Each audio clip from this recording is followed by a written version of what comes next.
So please share your response, and then are going to be projecting the image also. Okay. So this is the image which we were projecting.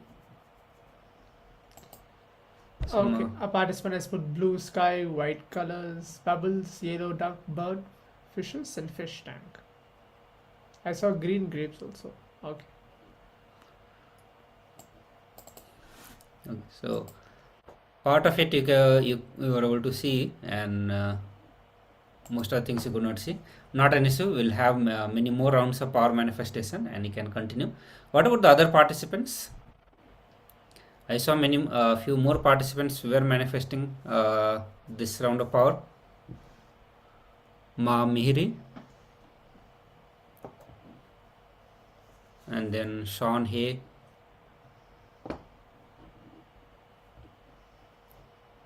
Okay, so let us get ready for the next session, and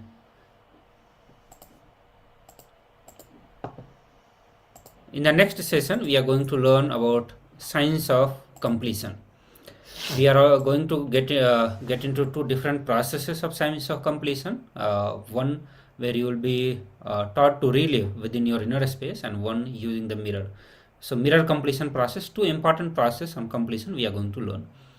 So we in the previous session we have been going through the various incompletions that we face in our life, and when we watch all of that, the question comes that is there any way to stop all these incompletions? And answer to all that is completion. So there is a process, and that process is known as completion. Completion is nothing but looking at past with a new cognition, and it may sound very simple, but it's very deep, powerful, and has a strong scientific backing. So we are going to get into more deeper understanding, detailed understanding on what completion process is and how it actually helps you. To understand this process better, we are going to look at what cognitions can do. We all know that the way any situation occurs to us is completely determined by our previous knowledge, history, context, experiences, and so on. In fact, we almost always react in a very fixed ways when it comes to reacting in certain situations. So how often have we made the same mistake over and over again? And if you look at this, there will be many such incidences where we go on having a repeated behaviors or the same mistake that we do again and again. The science of completion, in who we are being in the present moment of our life is filled with a future into which we are living. So the most part, the present moment is filled with a future. And for example, we can understand this, that if we recollect the last days of our annual exams when we are in schools, if you remember our moods, it will be so excited, happy, and relaxed. Because the future called 2 months of holiday would be impacting who we were being in the present moment on that last exam day. So literally, before even the future has happened, we are already into that future. The impact of that future in the present moment has come there. So we are going to look into one of the example which will help us understand the science of completion. And we have taken this example earlier also of an 8-year-old girl from the history class. The teacher asked who was the first Prime Minister of India, and that little girl enthusiastically raises her hand and replies Mahatma Gandhi. And the whole class burst out in laughter because the answer was wrong. And you can imagine that situation, visualize that situation of the girl, what she would be going through. So there is a chance that you would be going through the powerlessness. You want to know how to react to the incident or the life, the way it is happening to her. So what she could have decided at that moment, okay. So she may feel embarrassed, may decide never to raise her hand when a question is asked in a group. And it depends, for different person may take different decisions when certain situation is happening. But what we are looking here is that the conclusions, just taking one example, that what conclusion she reaches in her life. If she comes to this conclusion that whenever she has to answer in the group, in front of group, she will always be afraid that she will make mistake and people are going to laugh. If she reaches this conclusion, in future she is going to have issues, especially let's say if she has to speak in the meeting and all that. So the incompletion that has happened to this child at the age of 8 will continue to influence the way she will behave, take decisions and cognizes for the rest of life. So if 20 years later the girl who is now an adult is sitting in the team meeting at her workplace, the team is brainstorming about an issue and manager is asking for suggestions. This girl has a very good idea that can help solve the problem, but her past experiences and the embarrassing feelings she carries inside her will not allow her to raise her hand and talk. She may whisper the idea to her colleague and ask that person to share with the group. Then imagine what will happen. The colleague will get all the credit and she will lose visibility. To understand the effect of past on our cognition, we took this example. Okay, and through this example, you can see that for every meeting, for this specific goal, for every meeting may even feel like a high risk life and death situation. But for someone else who is in the same meeting who does not share her fear of public speaking, the situation can feel like an opportunity to make a great impression, influence others and get things done. So you can see the impact of cognitions, the same situation, but how two different persons are experiencing life, how the life is happening to both the person, even though situation is completely same. Even if the girl has enough of talent, she knows the solution, but because of the conclusions that she had, the cognition she has is making her life completely different compared to the one who does not share the same cognition.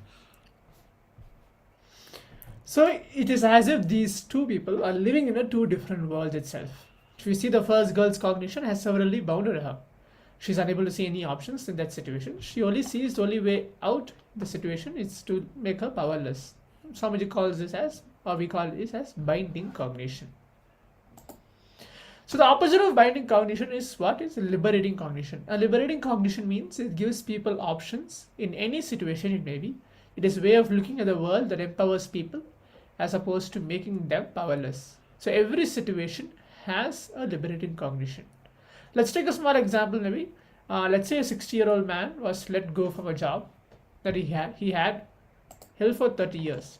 He could have seen it as a end of the career, which is binding cognition, or he could see it as an opportunity to do things as he always wanted to do in life, which is liberating cognition.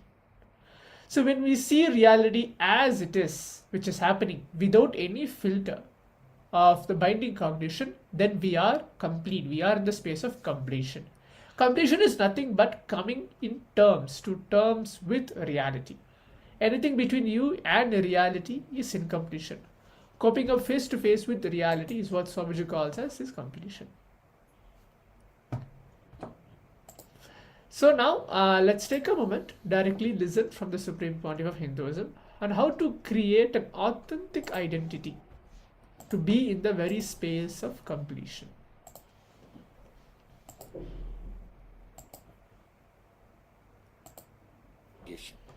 Please listen. This is one of the most powerful technique, process. Shiva, the first guru on the planet Earth, gave it to Devi Parvati. If you see in our temple, you will see both their deities. Shiva, Devi is sitting on the lap of Shiva. Shiva gave this technique, this process to Parvati, the science of completion. It's the 22nd verse, the sacred book, Vijnana Bhairava Tantra, the Shiva Sutras. I'll read out the translation and then explain.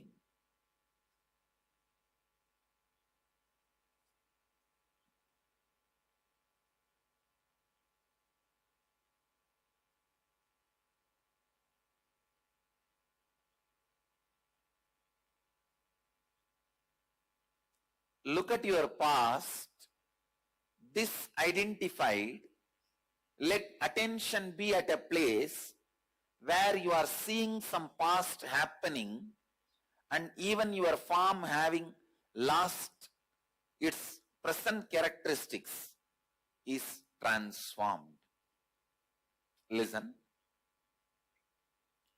The basic principle of completion is reliving is relieving, not remembering. The difference between remembering and reliving, listen. You are now 57. If you remember something which has happened at the age of 7, you are 57, but you are remembering what happened at age of 7. Reliving means you forget you are 57, become 7 and relive. How many of you understand the difference between remembering and reliving? Getting it? Remembering means with this personality, with this body, with this intelligence, from here you look back. Reliving means forget about this, switch off, be there, just be there. That time, what was your intelligence? That time, what was your ideas? That time, what was you? Reliving in that space.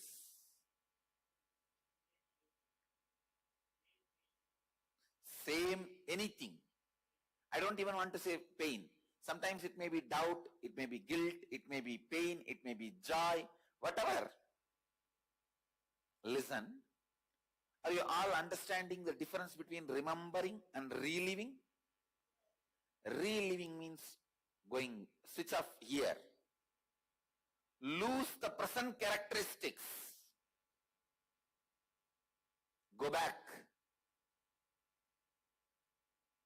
to that same situation. For example, I'll give you the example. You have the incident, like at the age of 3, you were jumping and playing in the rain. Your mom sees you, just slaps you and says, come on, why are you playing in the rain? You will catch cold, you will fall sick. And drags you and puts you in the room and locks you. Now, if you remember that incident, you will feel your mom has taken care of your health. She was protecting you. She's such a nice person. She saved you. But at that time, did you feel any of that? What would you have felt? You would have cursed her, called her by names, kicked, shouted, screamed, said, you die, I want to play in rain. So reliving means not looking at that incident with the present intelligence, understanding. Going back and reliving exactly what was at that time. At that time you would have felt her as demon, snatching the joy from your life. So go back there and relive. Listen, reliving is relieving. I'll give you exactly the definition. Listen, just sit, switch off, forget your present age, time, intelligence, maturity, everything. Go back to the incident you need to complete. Relive the incident as it happened. Just see how you were shivering, how you were crying, how you were shaken, how you were filled with doubts and confusion, guilt, whatever was going on. Relive. Do not justify. Do not judge. Do not look from the present context. Do not say right or wrong. Completion is right, incompletion is not wrong. Understand? Completion is right. But what happened at that time is not wrong. Don't try to judge right or wrong. Just relive at least 5 times. I tell you, first time when you relive, you will feel that whole weight, heaviness of that incident. By the time you relive second time, third time, relive very slowly. Suddenly you will see at one moment, your system is free. That weight suddenly disappears, melts down. Your whole nervous system is healed. Memories are released from your biomemory. That incident, that pattern is no more sitting on you like a heavy weight.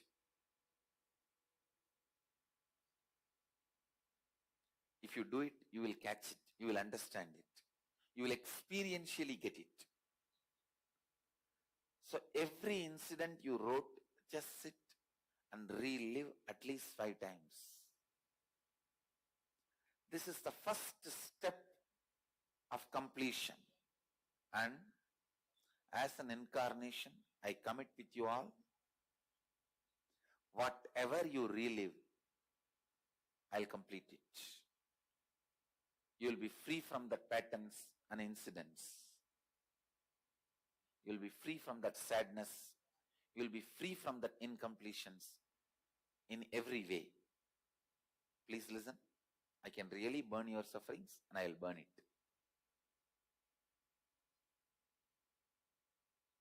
Just relive as sincerely as possible. I'll give you step-by-step instruction. Close your eyes and sit in a straight way.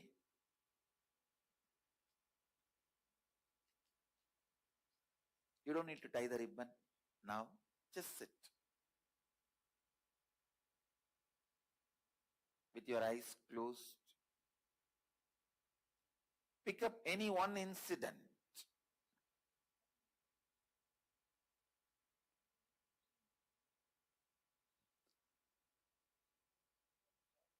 Start reliving and relieving. Go back to the same place, same space, same situation, same experience, same emotion, same dress, same smell. Relive and relieve. Whatever happens in your body and mind and nervous system, allow it. Relive and relieve. Start reliving and relieving.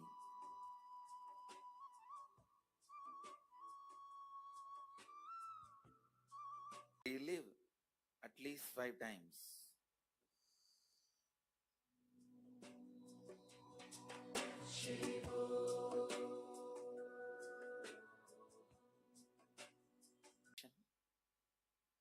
Let your eyes be closed. Please better tie the ribbon.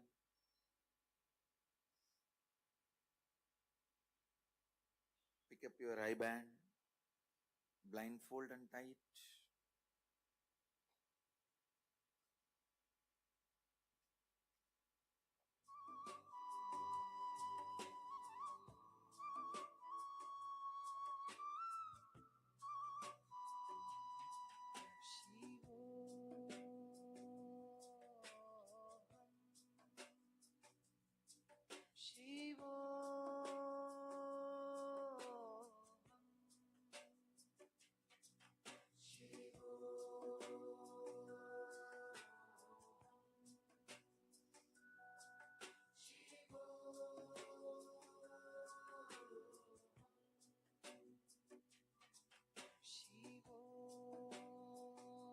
Every incident.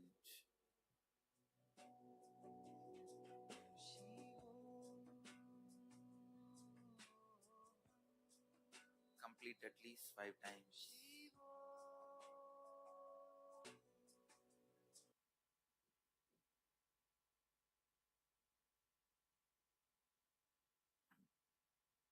How many of you already started experiencing completion? Listen. Means you can see that weight, that heaviness is melting down in your inner space? Raise your hand. Good. Good. We will move to the next step of the completion.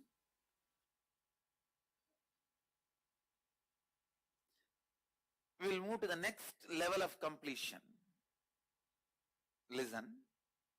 Sometime when you close your eyes and do completion, you will be lost somewhere and then come back and start. You may doze off. How many of you felt these problems? Solution for all the problems now. Pick up the mirror. You would have had a mirror in your bag. Just pick up the mirror.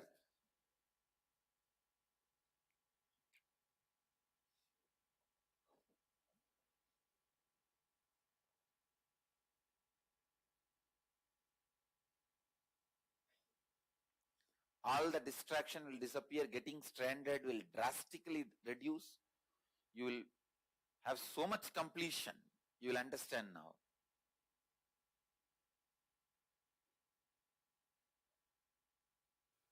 Yes, please, what do you want to ask? Go ahead.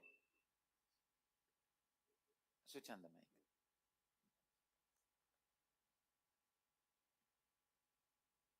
Swami, I want to ensure that I am doing in the right way as you intend to. I have only 3 questions, Swami. You said that any one incident you pick up. I suffered due to my elder brother's torture in the 16th, the teenagers, 16th year like that. So it is a course of time like a few months, 1 year like that. So I picked up a few incidents and relived. Is it right, or only we have to do a single incident? No. 1 5 times, then second 5 times, third 5 times. Like that, relive as many as possible. You will see that whole incompletion melts down. New awareness comes up. In the course of time, many incidents. Yes. It's okay. Whenever whatever you remember, relive everyone, each one. Then? Swami,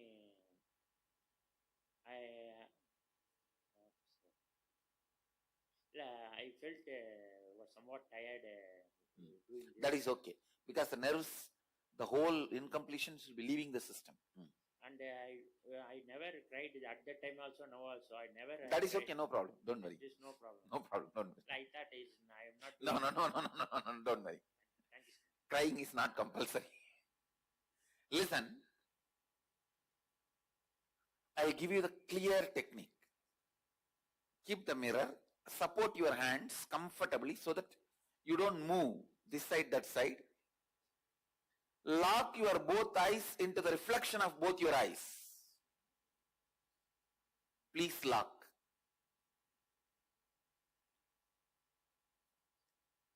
Lock your both eyes into the reflection of both your eyes. Means deeply gaze into your eyes. And now in that mirror visualize the whole incident and relive. Literally like watching the TV. Relive in that mirror. Each incident 5 times, relive in that mirror. Please do it. You will see how the completion happens and all the incompletions, powerlessness melts down. Please do it. Start. Yes. Go ahead. Do we go right back to the beginning, or do we just... Yes. Okay. The same thing which you did with closed eyes, you are going to repeat. The same thing you are going to repeat. First, pick up the same incident, 5 times relive, but you are going to visualize and see in the mirror. Then second incident, relive 5 times. And third incident, relive 5 times. You will see now how melting down of the incompletion happens. The hatred, guilt, shyness, shame, powerlessness, pain, everything will just lose its power over you.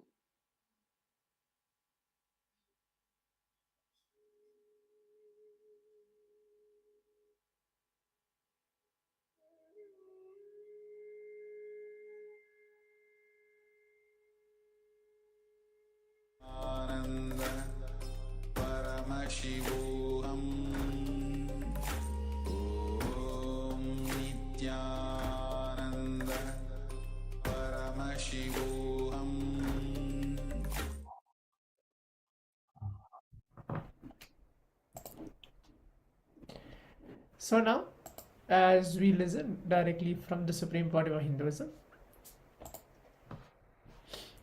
let's enter into the internalization exercise. So how many of the participants are able to understand the very concept of identity, where Swamiji himself has spoken on it and revealed various different powerful cognitions on this very topic? If you're able to understand, relate with it, please leave your comment, your understanding, the powerful cognition which you got in the satsang.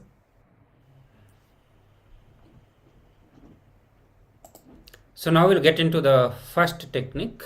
Lumigate, thank you. We have comment from Sean, great. So we are going to have two different techniques for completion. The first, let's get into the first one. And in this one, this is the direct translation of what Paramashivoham reveals in Shiva Sutras, the Vijnana Bhairav Tantra. And he said that by contemplating this way in your inner space, disidentify from the past impressions of name and form and the memories of incompletions. So put your active attention on the space of the past happening, relive these imagined impressions and memories of incompletions. Then the mind stuff, having fully ceased from its present characteristics of forming thought pattern and cognition, is complete. Thus, you become complete and achieve the original space of complete completion.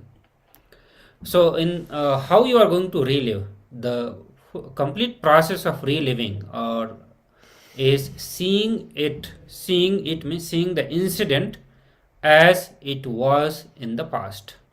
Means see yourself wearing the same dress, yourself of the same age and in the same form.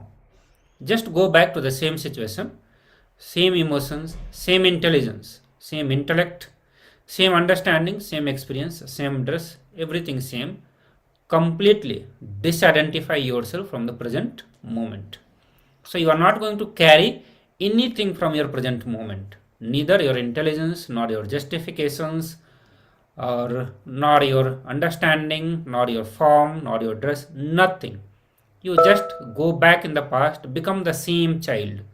So if the incident happened at the age of 4, you literally become that 4-year-old child, and everything around that child is same as it was at that time. So that is the process of reliving. So just become the child again. If you are going to complete with an incident which happened at the age of 7, you are going to become that 7-year-old child again. Relive the same smell of that scene, the same emotions, same experiences, same dress. Just become that. Relive that situations as it happened. So while you are doing this process, because it's a very, very powerful process, very intense process, it's literally going to bring so many changes in your system. So before you actually experience the completion or cognitive shift, so many changes will happen in your body. And while it happens, you may go through so much of emotional turmoil. You may be crying, you may get tears, you may be having even the anxiety attack, you may be having panic attack, you may have shiver, tremble. So many things may happen, but so much of sadness, anything happen, just let it happen. Do not resist. You should not come back to again, oh, I'm 30-year-old, how can I be crying, how can I be shivering? So do not start judging whatever is happening, just let it happen. The more and more you lose yourself to go through all those emotions, understand, that much completion you are going to be experiencing. So just let all that happen while you are doing the completion process. So while you are reliving, bring the same emotion, same experience, become the same child again and again. Okay, do not try to remember the incident. Okay, you are reliving the incident. Remembering means you continue to be in the present state as who you are and remember something happened in the past. Reliving is you literally forget the present and you completely become as it happened in the past. So that is what the difference is going to be. While you are reliving, okay, when you go through so many emotions and all that during the process of reliving, do not try to justify the act or incident that happened. Many times when you go through so much of pain and suffering, you do not know how to get out of it, to try to justify also, okay, whatever happened, it was good for me, or some way or other it did good to me only, so I should not be sad, I should not feel bad about the situations. Nothing, no justification. The whole process is all about reliving, not justifying, not trying to find the reason whether it was good or bad. None. You are not going to be working on finding anything, whether it was good or bad. No justifications, nothing. Whether it was good for you, bad for you, or whether it has added something to you, or you could have missed something if this incident did not happen. You are not going to give any kind of justification. Just relive. You should feel the emotions as they are, without trying to justify or sugarcoat in any way. See, if you felt your mother was a demon, feel that again. Do not try to justify or escape from the emotion saying, she cared for me. If you literally felt at that moment that she is demonic, she is so demonic, you live that, you be that. Go back and feel your mother is demon, which is the way you felt at that time. So it's not necessary that every one of you felt the same or the same experience. It's just an example. So taking one extreme kind of thing where you will get into most justification. So any incident that is happening, literally feel as it happened at that time, as the emotions happened in you. So whatever judgments you had about yourself, about the people around you, about the life, about God, be all that, live all of that. So understand without the interferences of the present knowledge, without the interpretations of your present mind, relive all of them. Go on reliving till you are completely relieved from it. Okay, so let's start the process now. I request all the participants to sit straight and close your eyes. Take a few moments to consciously forget your present context. Please take a few moments to forget your present context.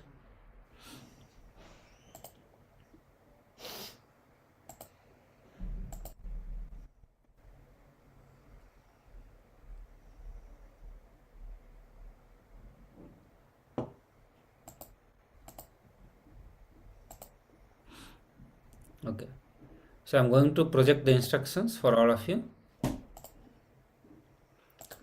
So please sit straight and close your eyes. Take a few moments to consciously forget your present context, and then you can start the process of completion. Pick one of the incident and start reliving that. Relive it in your inner space.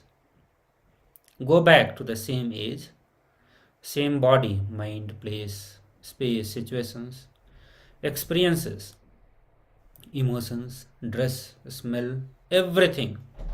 Relive, continue to relive.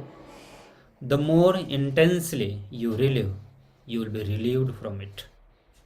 So relive each incident at least 5 times. Do not be afraid. Do not suppress any of the emotions that comes out. Just go through it, relive it intensely. So let us start the process. We'll have few minutes for this before we get into the second step, the second completion technique process, which is the mirror completion. So let's start now.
Now let's enter into the second process,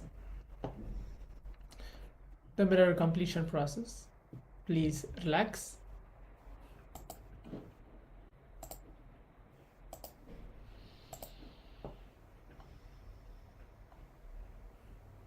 Please keep the mirror ready with you. So when you are reliving your inner space, there is a possibility to get lost in your thoughts.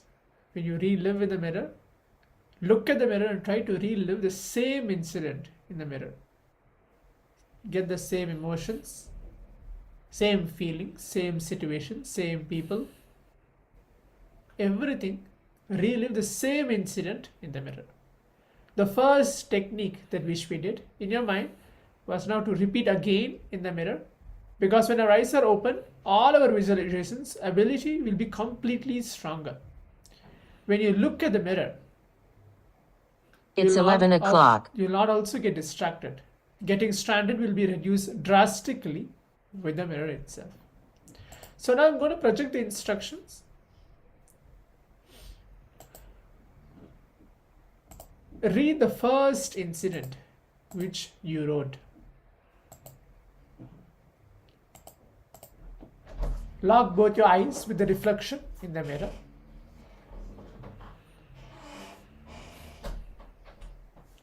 Start reliving the whole incident. Visualize the whole incident which is happening, the root of the incident. And when you developed that very root pattern in that incident, see that incident in the mirror and visualize it. Visualize it happening and relive that very incident at least 5 times in the mirror. Relive until that incident, until that very incompletion loses power over you.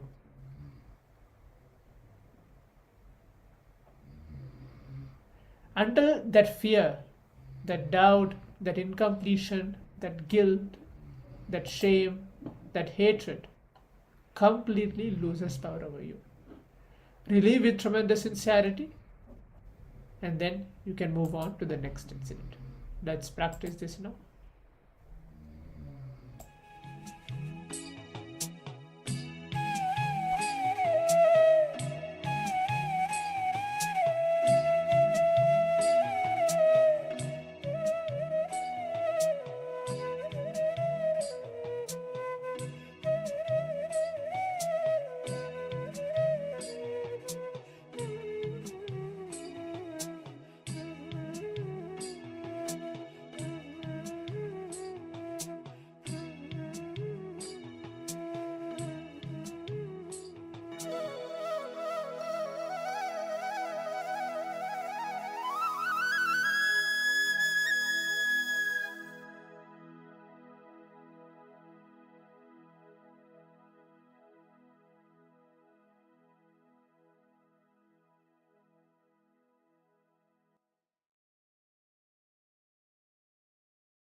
Yes, Nityananda.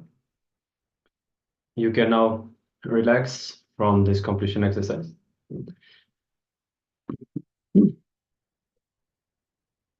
Today, as we are discovering this powerful science of completion, you are getting the opportunity of healing all the past baggage. And this is a process, this is an understanding and a science that you are going to be carrying with you from now onwards for the rest of your life until the moment where the root of all the incompletion is identified, completed, and removed. And once that happens, you will be permanently established in your authentic identity, experiencing the reality and the life that you want, and celebrating that you are able to manifest your desired reality and be the person that you desire to be at all times. And until that happens, as long as we carry these incompletions, these powerless, inauthentic identities, our life will continue to be a struggle between all these different conflicting identities, the fight between our inner image, our outer image, and through everything that we try to accomplish, there will be this unconscious desire to bridge this gap. It's like we expect that through relationships or through wealth, whatever we pursue, we will achieve bliss. We will achieve that state of completion, of completeness, that will bring us the inner fulfillment and bliss and powerfulness that we really desire. But we need to remember and we need to realize that it's not that any of these are wrong. Wealth, relationship, whatever we do, it's not that it is wrong. But we have to persistently do this completion process until we remove the very root and until we establish ourselves in the space of complete completion where no patterns remain. All right. So with this understanding, let's continue. Let's move into our next sessions. And of course, we'll have the opportunity to continue this completion process as we move on with our next sessions today. This entire day is dedicated to the science of completion through many different angles and with various processes. We are going to be continuing to look in and to complete with all our patterns. Now, let's move into our next round of the power manifestation. As today we are practicing the power of third eye reading. This power of third eye reading is one of the introductory powers. In fact, Swamiji said that even when we are manifesting other powers, we should always start with the third eye. And once the more we practice this power, the more we become good at it, the more we are able to experience that space of oneness with Swamiji and express this power of third eye reading.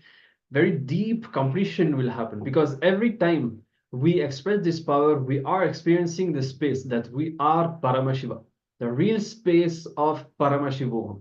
And the more we build that confidence that Swamiji is showing us through the third eye, Swamiji is manifesting through us, the more this confidence grows, the more our confidence in this truth that we are Paramashiva increases.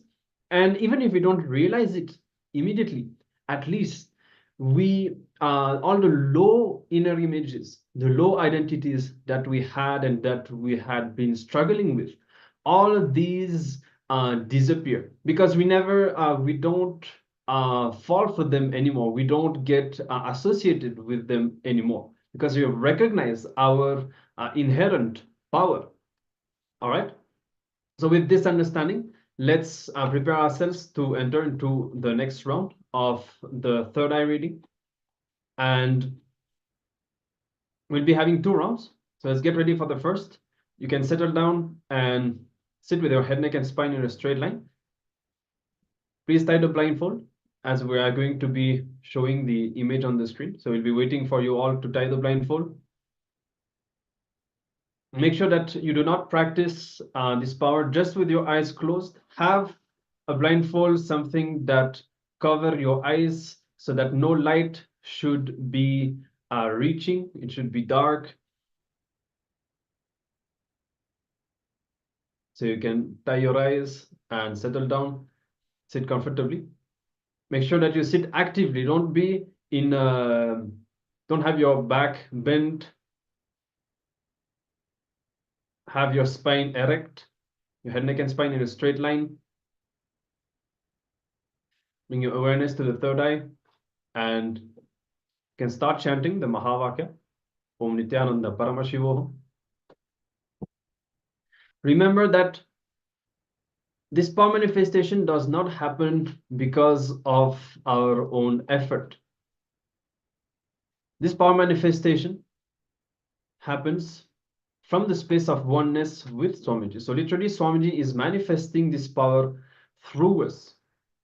So throughout this power manifestation, keep your intention on experiencing oneness with Swamiji. If you have any urge for the power to manifest, that you really want to see something, drop it. Continuously surrender all of that. Drop all of this at Swamiji's feet. And just allow Swamiji to show what he wants to show. Do not put your own conditions, expectations that you may be feeling, okay, I know it's going to be an image, so I should be seeing colors, I should be seeing shapes. This power can manifest in many different ways. Even if it is an image that is shown, you could be experiencing memories, you could be hearing sounds, you could be feeling certain kind of touch, smells. So just allow Paramashiva to manifest whatever he wants to manifest through you. So we are now showing the image on the screen. I hope that you are all ready with your eyes tied. The image is now shown on the screen. Recognize anything that is shown to you. Anything that goes on inside you, anything that is revealed, acknowledge that Paramashiva is showing this to me right now. And then surrender and allow the further manifestations to happen, continuously acknowledging and recognizing what Paramashiva is showing in your inner space. All right, so the image is displayed. Have your awareness on your third eye. Continuously chant the Mahavakya. And let's begin this first round of the third eye reading.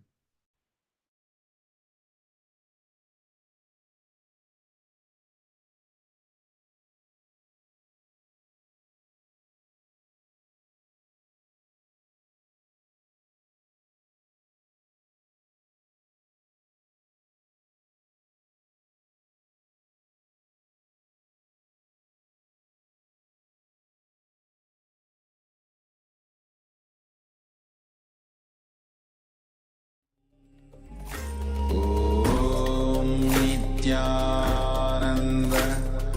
Paramashivoham. Om Nityananda Paramashivoham. Om Nityananda Paramashivoham. Om Nityananda Paramashivoham. Om Nityananda Paramashivoham. Om Nityananda Paramashivoham. Om Nityananda Paramashivoham. Om Nityananda Paramashivoham. Om Nityananda Paramashivoham. Om Nityananda Paramashivoham.